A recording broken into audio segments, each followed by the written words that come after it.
अब हम एक बहुत ही इम्पोर्टेंट फंक्शन को पढ़ने जा रहे हैं जिसका नाम है मॉडुलस फंक्शन।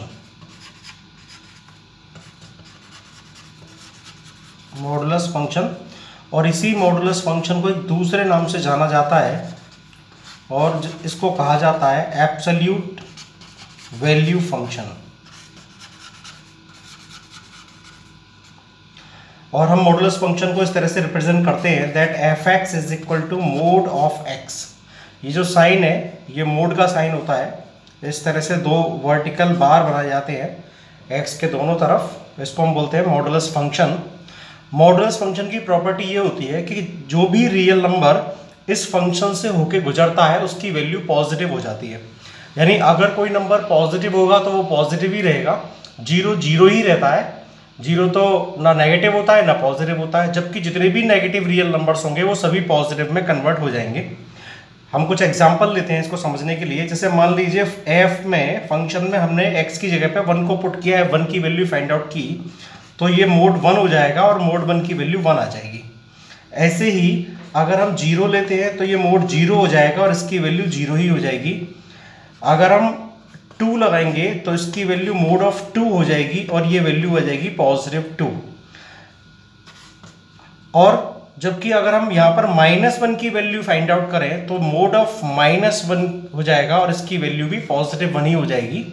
और ऐसे ही अगर हम -2 की वैल्यू फाइंड आउट करें इस फंक्शन के लिए तो मोड ऑफ -2 और इसकी वैल्यू भी हो जाएगी हमारे क्लास में पॉजिटिव 2।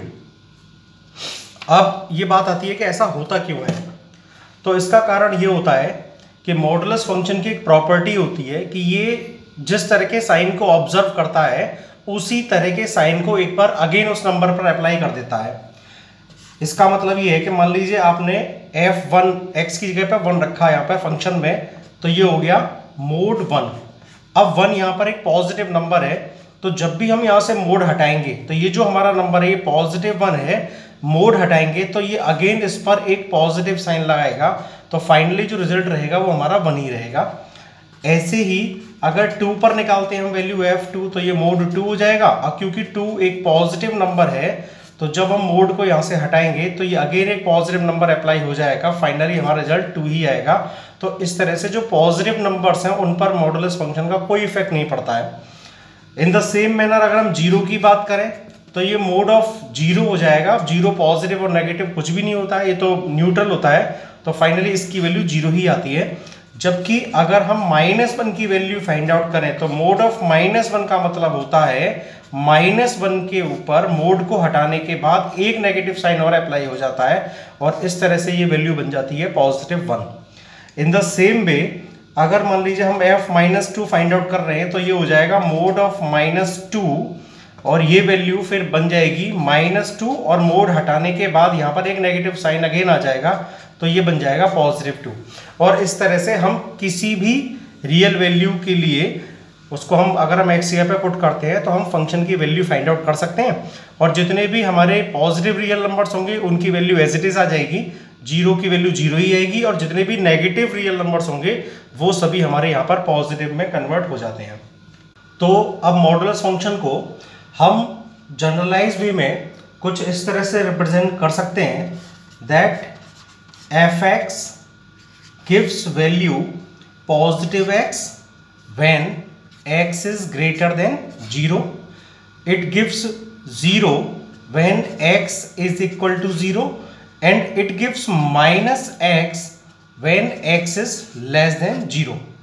अब इसी बात को हम अगेन और इसको थोड़ा अगर हम इस स्टेटमेंट को शॉर्टर करना चाहें तो हम ऐसे लिख सकते हैं that f x gives the value x when x is greater than or equal to 0 and it gives -x when x is less than 0। तो ये वही जो हमने अभी तक सारी वैल्यूज को जैसे हम x की जगह पर रख रहे थे, फिर हम फंक्शन की वैल्यू को फाइंड आउट कर रहे थे, तो उसी पूरे सिस्टम का ये एक जनरलाइज फॉर्म है। यहाँ पर हमें साफ दिख रहा है कि यहाँ पर कहा गया कि अगर वैल्यू 0 होगी, अगर x की वैल्यू 0 है तो हमें वो x से ही मिलेगी यानी 0 ही मिल जाएगी। अगर x की वैल्यू ग्रेटर देन 0 है, मान लीजिए पॉजिटिव 1 है, तो हमें वो x से ही मिलेगी, यानी 1 ही आ जाएगा, 2 रखने पर 2 ही आ जाएगा, 1.5 रखने पर 1.5 ही आएगा, एंड सो ऑन। और ऐसे ही अगर हम बात करें if x is less than 0, तो जो x की वैल्यू होगी वो हमें माइनस x से मिलेगी। जैसा कि अभी हम देख रहे थे, हमारा जो फंक्शन था, जब हमने उसमें किसी नेगेटिव वैल्यू को रखा था, जैसे हमने -2 को रखा था, तो उससे हो ये रहा था कि -2 पर पहले तो हमारे पास में -2 के ऊपर मोड आ रहा था, ये इस तरह से आ रहा था फंक्शन। और जैसे ही हम यहाँ से मोड को हटा रहे थे तो क्या था कि मोड नेगेटिव नंबर पर एक नेगेटिव साइन अप्लाई कर रहा था और वैल्यू आ रही थी +2। तो इसलिए इस तरह से जब इस फंक्शन को इस फॉर्म में देख रहे हैं तो it is very clear that ये जो हमारा x है ये यहाँ पर एक पॉजिटिव नंबर को रिप्रेजेंट कर रहा है। इन द सेम वे यहाँ पर ये जो -x है, इसमें कई बार स्टूडेंट्स बहुत कंफ्यूज हो जाते हैं, ये जो -x है ये नेगेटिव नहीं, ये भी एक पॉजिटिव नंबर को ही रिप्रेजेंट कर रहा है, क्योंकि यहाँ पर ये जो x है ये x लेस देन 0 है, यानी x एक नेगेटिव वैल्यू और नेगेटिव का नेगेटिव ये पूरा पॉजिटिव होगा। तो इस तरह से ये एक पॉजिटिव नंबर को रिप्रेजेंट कर रहा है। अब हम मॉडुलस फंक्शन के ग्राफ को देखते हैं कि मॉडुलस फंक्शन का ग्राफ कैसा होता है।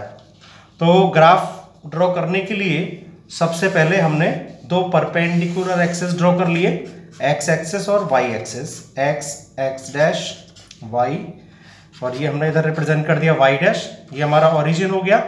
यहाँ पर हम कुछ नंबर्स को ले रहे हैं। ये पॉजिटिव x एक्सिस पे 1 2 3 4, ऐसे हम और भी नंबर ले सकते हैं। नेगेटिव x एक्सिस पर हमने लिया -1 -2 -3, ऐसे ही पॉजिटिव y एक्सिस पर हमने लिया 1 2 3, इधर नेगेटिव y एक्सिस पर हमने लिया -1 -2 -3। अब जैसा कि हमने अभी देखा था कि अगर हम फंक्शन में 0 रखें मॉडुलस फंक्शन में, तो मोड ऑफ 0 की वैल्यू जो आएगी वो 0 आएगी। तो हम जब हम किसी वैल्यू को यहाँ पर रखते हैं इस वेरिएबल के प्लेस पर, तो ये हमारी x की वैल्यू होती है, और जो फंक्शन की वैल्यू हमें मिलती है वो हमारी y की वैल्यू होती है, क्योंकि फंक्शन को हम y = f(x) के वे में हम यहाँ पर रिप्रेजेंट करते हैं। तो हमने जब 0 रखा तो 0 रखने पर हमें वैल्यू 0 मिली, यानी हमारा एक पॉइंट हो गया यहाँ पर 0,0। ऐसे ही अगर हम इस फंक्शन में 1 रखेंगे तो हमें इसकी वैल्यू मोड ऑफ 1 यानी +1 मिलेगी। तो इस तरह से हमें एक ऑर्डर्ड पेयर मिल गया यहाँ पर 1,1 यहाँ पर रिप्रेजेंट करेगा ये पॉइंट 1,1, ये हमारा हो गया 0,0। ऐसे ही अगर हम यहाँ पर रखते हैं इस फंक्शन में वैल्यू 2, तो हमें मिलेगा मोड ऑफ 2 यानी +2। तो यहाँ से हमें पॉइंट मिला 2 पर 2, यहाँ पर 2,2 एक ऑर्डर्ड पेयर मिल गया 2,2। ऐसे ही अगर हम नेगेटिव वैल्यूज को पुट करेंगे, मान लीजिए हमने f में -1 रखा, तो मोड ऑफ -1 की वैल्यू हो जाएगी हमारी अगेन +1। तो -1 पर 1 यानी ये हमारा ऑर्डर्ड पेयर हो गया। -1 रखने पर हमें 1 मिला है, तो ये हमारा -1,1 ऑर्डर्ड पेयर हो गया। ऐसे ही यदि हम -2 रखते हैं तो ये हो जाएगा मोड ऑफ -2 और ये हो जाएगा +2। तो हमारा यहाँ पर हमें ऑर्डर पेयर मिला -2,2 -2 पर 2, हमें ये नेक्स्ट ऑर्डर पेयर हमें यहाँ पर मिला, ये हो गया -2 पर 2। और इस तरह से हम अदर ऑर्डर पेयर्स को भी यहाँ पर फाइंड आउट कर सकते हैं। और जब हम इन सभी पॉइंट्स को यहाँ पर ज्वाइन करेंगे तो हमें इस तरह का ग्राफ दिखाई देगा, और यही हमारा मॉडुलस फंक्शन का ग्राफ है। ये इस तरह से ये V शेप आती है जो कि ओरिजिन से पास होता है, ये हमारा मॉडुलस फंक्शन का ग्राफ। अब हम बात करते हैं मॉडुलस फंक्शन के डोमेन और रेंज की। y = f(x) which is equal to mod of x, जो कि हमारा मॉडुलस फंक्शन है। अगर हम इसके डोमेन की बात करें तो अभी हमने ग्राफ से भी देखा था कि हम x की जगह पर किसी भी रियल नंबर को यहाँ पर अगर हम पुट कर दें इस फंक्शन में, तो मोड x हमें एक वैल्यू प्रोवाइड करता है, यानी किसी भी रियल नंबर के लिए ये जो फंक्शन है ये डिफाइंड है। तो इस तरह से हम कह सकते हैं कि इसका जो डोमेन होगा वो R होगा, यानी सेट ऑफ रियल नंबर्स। और इसी बात को हम ये भी कह सकते हैं कि जो डोमेन ऑफ हमारा मॉडुलस फंक्शन होता है वो होता है -∞ to +∞ in an open interval. अब दूसरी बात करते हैं कि हम रेंज क्या होती है मॉडुलस फंक्शन की। तो वो भी हमने ग्राफ से देखा था, और वैसे भी हमने जब वैल्यूज को पुट किया था तो हमने ऑब्जर्व किया था कि जब भी हम x की कोई भी वैल्यू रख रहे थे, आइदर 0 हो, पॉजिटिव हो या नेगेटिव रियल नंबर हो, तो हमें y की वैल्यू या तो 0 मिली थी या कोई पॉजिटिव वैल्यू मिली थी। तो इससे ये क्लियर हो जाता है कि जो मॉडुलस फंक्शन है उसकी जो रेंज होती है वो होती है 0 to positive infinity in a semi open और सेमी क्लोज्ड इंटरवल। तो ये हमारे मॉडुलस फंक्शन के हो गए डोमेन और रेंज।